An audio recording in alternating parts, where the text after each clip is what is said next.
Hello दोस्तों। आज हम GPSTR 2017 के 4 मार्क्स के जो क्वेश्चन है वो स्टडी करेंगे। सबसे पहले यहाँ पर जो फर्स्ट क्वेश्चन बताया गया है कि calculate the arithmetic mean and median for the following data. यहाँ पर हमें क्लास इंटरवल दिया गया है और साथ ही साथ फ्रीक्वेंसी दी गई है। तो सबसे पहले हम एक कॉलम बनाते हैं जिसके अंदर फर्स्ट कॉलम होगा क्लास इंटरवल का, सेकंड कॉलम होगा फ्रीक्वेंसी का, थर्ड कॉलम क्लास मार्क का होगा जो कि middle point of the class interval है, और साथ ही साथ एक जो FI इंटू XI वाला कॉलम है, और साथ ही साथ एक क्यूमुलेटिव फ्रीक्वेंसी वाला कॉलम। यहाँ पर हम देखेंगे तो क्लास इंटरवल जैसा है हमको वैसे ही लिखना है, और जो फ्रीक्वेंसी दी गई है 7, 10, 15, 8 एंड 10, इसको इस तरह से कॉलम में लिखना है। और जो क्लास मार्क की जो वैल्यू है वो क्लास इंटरवल का मिडिल पॉइंट होगा, और उसका फार्मूला है XI equal to upper limit plus lower limit divided by 2। तो इस तरह से अगर हम x1 की वैल्यू कैलकुलेट करेंगे तो यहाँ पर लोअर लिमिट 0 है और अपर लिमिट 10 है, तो 10 plus 0 divide by 2 equal to 5, ये x1 होगा। अगर x2 इस तरह से कैलकुलेट करेंगे तो 10 प्लस 20 डिवाइडेड बाई 2 यानी कि 30/2 इक्वल टू 15। तो इसी तरह से हम क्लास मार्क की तमाम वैल्यूज़ को मालूम करते हैं। यहाँ पर FI XI है, FI और XI को मल्टीप्लाई करना है, 7 5 35, 10 इंटू 15 150। तो इसी तरह से हम तमाम मल्टीप्लिकेशन करेंगे। एक होता है क्यूमुलेटिव फ्रीक्वेंसी, यहाँ पर जो फर्स्ट वाला फ्रीक्वेंसी है सेम 7 एज इट इज़, और यहाँ पर 10 प्लस 7 हो जाएगा 17, 15 प्लस 17 हो जाएगा 32, एंड 8 प्लस 32 हो जाएगा 40, और 10 प्लस 40 हो जाएगा 50। तो इस तरह से हम क्यूमुलेटिव फ्रीक्वेंसी की वैल्यूज़ मालूम कर सकते हैं। अरिथमेटिक मीन x बार, इसका जो फार्मूला है summation of FI into XI divided by summation of FI। यहाँ पर समेशन ऑफ FI इन तमाम को वैल्यूज़ को ऐड करना है जो कि 1290 आएगा, और समेशन ऑफ FI की वैल्यूज़ को ऐड करेंगे तो 50 आ जाएगा। तो 1290 डिवाइड बाई 50, 0 0 गेट कैंसल, और 5 1 ज़ा 5 2 ज़ा 10 बच गया 2, और 5 5 ज़ा 25 बच गया 4, और पॉइंट लगाएंगे तो 40 हो जाएगा, 5 8 ज़ा 40। इस तरह से x बार की जो वैल्यू है 25.8 आ जाएगी। नेक्स्ट हमें मीडियन मालूम करने को कहा गया है। मीडियन का जो फार्मूला है L plus n/2 minus CF divide by F into H। तो सबसे पहले हमें एक मॉडल क्लास मालूम करना है, जो सबसे ज़्यादा जो फ्रीक्वेंसी होगी वही हमारा मॉडल क्लास कहलाएगा, और इसकी जो लोअर लिमिट है वो वैल्यू L होगी, L यानी कि lower limit of the model class. N है, N की वैल्यू जो है समेशन ऑफ FI वो इक्वल टू N होगा, इसकी वैल्यू 50 आ जाएगी। और क्यूमुलेटिव फ्रीक्वेंसी यानी कि मॉडल क्लास से जो पहले वाली जो क्यूमुलेटिव फ्रीक्वेंसी है यानी कि 17, वो हमारा CF होगा, और जो H है वो हमारा क्लास इंटरवल का साइज़ होगा, यानी कि 0 और 10 का जो साइज़ है वो 10 है, 10 और 20 का जो साइज़ है वो 10 है, यानी कि तमाम जो क्लास इंटरवल हैं उसका साइज़ 10 है। तो H की वैल्यू हमें 10 आ जाएगी। F जो मॉडल क्लास की जो फ्रीक्वेंसी है 15, वही हमारा F वैल्यू होगा। तो हम सेम वैल्यूज़ पुट करेंगे, 20 50/2 माइनस 17 डिवाइड बाई 15 इंटू 10। तो 5 2 ज़ा 5 3 ज़ा ये कैंसिल हो जाएगा, तो 2 1 ज़ा 2 2 ज़ा 2 5 ज़ा, तो 25 माइनस 17, तो कैलकुलेट करेंगे तो 8/3 आ जाएगा। तो 8 2 ज़ा 16, तो 60 plus 16 equal to 76/3, answer comes out to be 25.33। ये हमारा फर्स्ट क्वेश्चन जो GPSTR 2017 में 4 मार्क्स का पूछा गया। और सेकंड क्वेश्चन की ओर हम बढ़ते हैं। यहाँ पर हम देखेंगे कि क्वेश्चन है in the given figure AB equal to BC and angle ABC equal to 78, this angle, and DA and DB are the tangents to the circle with center O. Calculate the measure of angle ACB, angle AOB, and angle ADB, and also angle OAB। ये angle हमको calculate करना है।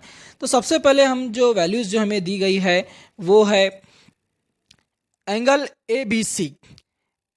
ये angle जो है 78 है, और AB और BC साइड्स आर इक्वल। तो हमको मालूम है कि जो the two angles opposite to the equal sides are congruent to each other, यानी कि एक ट्राइंगल के दो अपोजिट साइड के जो अपोजिट वाले एंगल्स होते हैं वो एक दूसरे के बराबर होते हैं।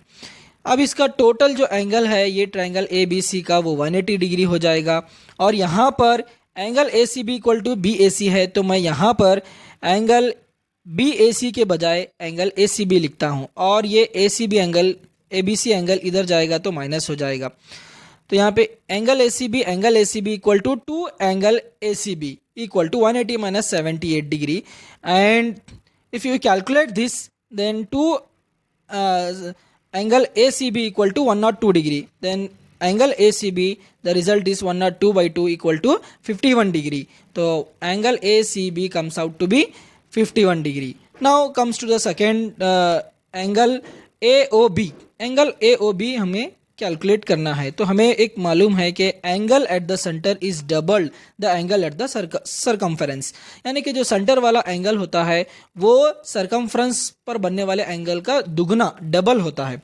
तो यानी कि अगर इसका वैल्यू 51 डिग्री 51 डिग्री है तो एंगल AOB आ जाएगा इसका double 102 degree. Now third question की तरफ बढ़ते हैं कि एंगल ADB हमको कैलकुलेट करना है। तो ADBO एक जो है क्वाड्रिलेटरल है और इनका जो टोटल एंगल है वो 360 आ गया, यानी कि angle A plus angle D plus angle B plus angle O 360 degree. और रेडियस और टेंजेंट के बीच में बनने वाला एंगल हमेशा 90 डिग्री का होता है। तो ये angle A 90 degree, angle B also 90 degree and this angle is 102 degree.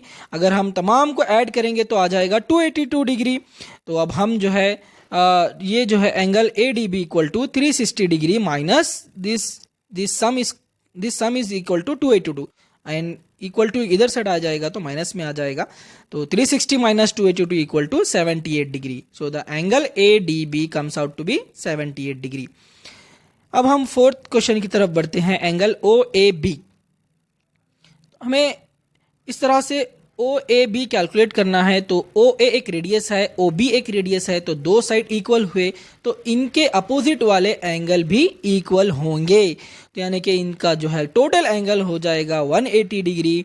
तो angle OAB equal to angle OBA।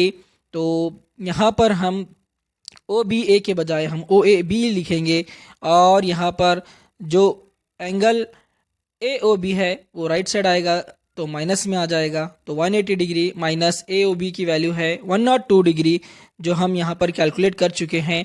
तो 180 minus 102 answer comes out to be 78 degree. Now OAB plus 2 OAB हो जाएगा, यानी कि 2 1 जा, जब इसको हम 78 को 2 से डिवाइड करते हैं तो आंसर जो है हमारा 39 डिग्री आ जाएगा। तो यहाँ पर ये तमाम चारों एंगल्स हम कैलकुलेट कर चुके। अब हम क्वेश्चन नंबर 91 जो GPSTR 2017 में पूछा है, a fraction becomes 5/8 when 3 is added to both numerator and denominator, 1 is subtracted from the numerator and 1 is added to the denominator, then becomes 1/6. Find the fraction. Consider करेंगे तो x by Y हमारा एक fraction है। अगर हम x और y के numerator और डिनोमिनेटर में 3 को ऐड करेंगे तो हमारा फ्रैक्शन 5/8 बन जाएगा। और न्यूमरेटर में -1 करेंगे और डिनोमिनेटर में +1 करेंगे तो हमारा फ्रैक्शन 1/6 बन जाएगा। तो हमें फ्रैक्शन की वैल्यू कैलकुलेट करना है। यहाँ पर इसको हम क्रॉस मल्टीप्लिकेशन करते हैं तो 8x plus 24 equal to 5y plus 15। तो 8x 5y इधर आया तो -5y, 24 minus 15 equal to 9 equal to 0। This is equation number 1। Now comes here 6x, इसको भी अब क्रॉस मल्टीप्लिकेशन करेंगे तो आंसर हमारा ये आएगा। उसके बाद 6x, ये y की वैल्यू इधर आए तो -y और ये -6 है, ये 1 इधर आए तो -1, तो -6 -1 -7 इक्वल टू 0। यहाँ पर 5y है, यहाँ पर y है, यहाँ पर y का जो कोएफिशिएंट है -5 है, यहाँ पर y का कोएफिशिएंट -1 है। तो हम इक्वेशन 2 को 5 से मल्टीप्लाई करेंगे तो इक्वेशन 3 हमको मिलेगा। यानी कि हमको जो है इक्वेशन 1 को इक्वेशन 3 से सब्सट्रैक्ट करना है। तो इक्वेशन 3 यहाँ पर लिखेंगे, इक्वेशन 1 हम यहाँ पर लिखेंगे। अगर हम इसको सब्सट्रैक्ट करेंगे तो साइन चेंज हो जाएगा, यानी कि माइनस माइनस है तो प्लस, प्लस है तो माइनस। तो ये 5y कैंसिल होगा। 30 - 8 equal to 22x, -35 -9 equal to -44, ये इधर आए तो +44 डिवाइड बाई 22. तो answer x value is 2. When x value 2, put into the equation number 2.